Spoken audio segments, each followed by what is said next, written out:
Meditations in Time of Civil War. William Butler Yeats.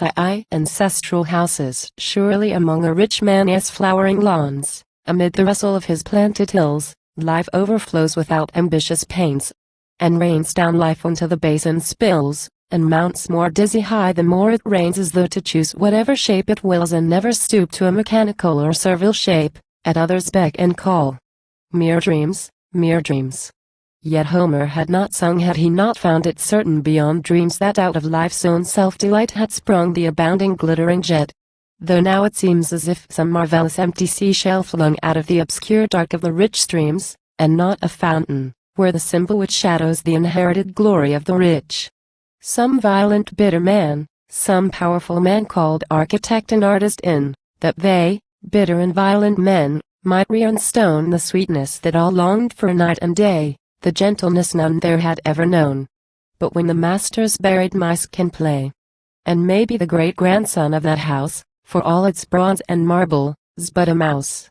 Oh, what if gardens where the peacock strays with delicate feet upon old terraces, or else all Juno from an urn displays before the indifferent garden deities? Oh, what if leveled lawns and gravelled ways where slippered contemplation finds his ease and childhood a delight for every sense, but take our greatness with our violence? What if the glory of escutcheoned doors, and buildings that a haughtier age designed, the pacing to and fro on polished floors amid great chambers and long galleries, lined with famous portraits of our ancestors? What if those things the greatest of mankind consider most to magnify, or to bless, but take our greatness with our bitterness? My house, an ancient bridge, and a more ancient tower, a farmhouse that is sheltered by its wall, an acre of stony ground, where the symbolic rose can break and flower, old ragged elms, old thorns innumerable, the sound of the rain or sound of every wind that blows, the stilted water crossing stream again scared by the splashing of a dozen cows, a winding stair, a chamber arched with stone, a great stone fireplace with an open hearth, a candle and written page. Illinois Penseroso's Platonist toiled on in some like chamber, shadowing forth how the demonic rage imagined everything. Benighted travelers from markets and from fairs have seen his midnight candle glimmering. 2 men have found it here.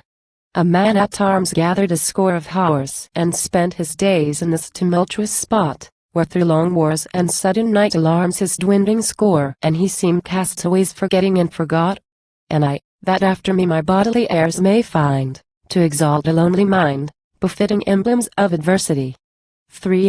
My table, 2 heavy trestles, and a board where Sado's gift, a changeless sword, by pen and paper lies, that it may moralize my days out of their aimlessness. A bit of an embroidered dress covers its wooden sheath. Chaucer had not drawn breath when it was forged. In Sado's house, curved like new moon luminous it lay 500 years. Yet if no change appears, no moon, only an aching heart conceives a changeless work of art. Our learned men have urged that when and where 'twas forged a marvelous accomplishment, in painting or in pottery, went from father unto son, and through the centuries ran and seemed unchanging like the sword. Soul's beauty being most adored, men and their business took me soul's unchanging look. For the most rich inheritor, knowing that none could pass heaven's door, that loved inferior art, had such an aching heart that he, although a country's talk for silken clothes and stately walk, had waking wits. It seemed Juno's peacock screamed. For my descendants, having inherited a vigorous mind from my old fathers, I must nourish dreams and leave a woman and a man behind as vigorous of mind, and yet it seems life scarce can cast a fragrance on the wind, scarce spread a glory to the morning beams, but the torn petals strew the garden plot, and there's but common greenness after that. And what if my descendants lose the flower through natural declension of the soul, through too much business with the passing hour, through too much play, or marriage with the fool? May this laborious stair and this stark tower become a roofless min that the owl may build in the cracked masonry and cry her desolation to the desolate sky. The primum mobile that fashioned us has made the very owls in circles move.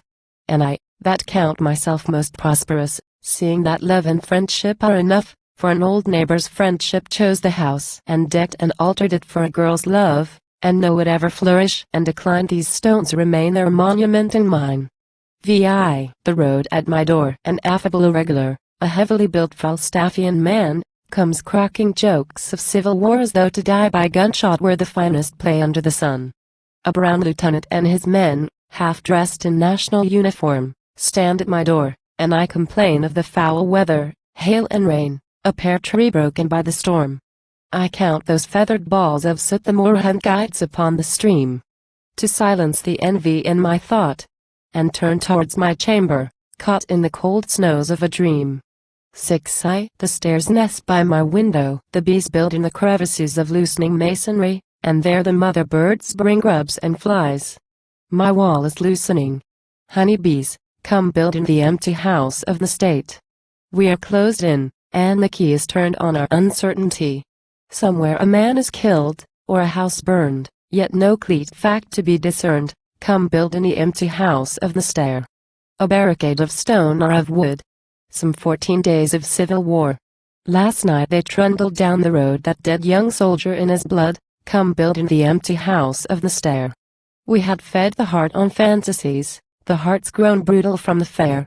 More substance in our enmities than in our love. Oh honey bees, come build in the empty house of the stair. 7. I see phantoms of hatred and of the heart's fullness and of the coming emptiness. I climb to the tower top and lean upon broken stone. A mist that is like blown snow is sweeping over all, valley, river, and elms, under the light of a moon that seems unlike itself, that seems unchangeable, a glittering sword out of the east. A puff of wind and those white glimmering fragments of the mist sweep by. Frenzies bewilder, reveries perturb the mind. Monstrous familiar images swim to the mind's eye. Quo. Vengeance upon the murderers. The cry goes up. Quo. Vengeance for Jacques Millet. In cloud-pale rags, or in lace, the rage-driven, rage-tormented, and rage-hungry trooper belaboring trooper, biting at arm or at face, plunges towards nothing, arms and fingers spreading wide for the embrace of nothing. And my wits astray because of all that senseless tumult, all but cried for vengeance on the murderers of Jacques Millet.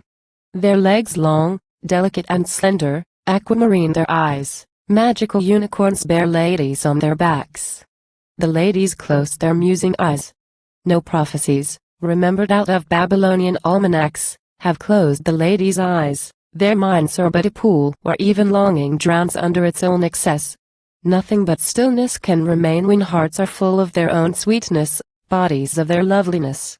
The cloud-pale unicorns, the eyes of aquamarine, the quivering half-closed eyelids, the rags of cloud or of lace, or eyes that rage has brightened, arms that has malign, give place to an indifferent multitude, give place to brazen hawks. Nor self-delighting reverie, nor hate of what's to come, nor pity for what's gone, nothing but grip of claw, and the eye's complacency, the innumerable clanging wings that have put out the moon.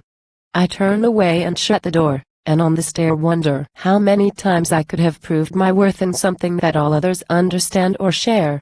But oh, ambitious heart, had such a proof drawn forth a company of friends, a conscience set at ease, it had but made us pine the more. The abstract joy, the half-read wisdom of demonic images, suffice the aging man as once the growing boy.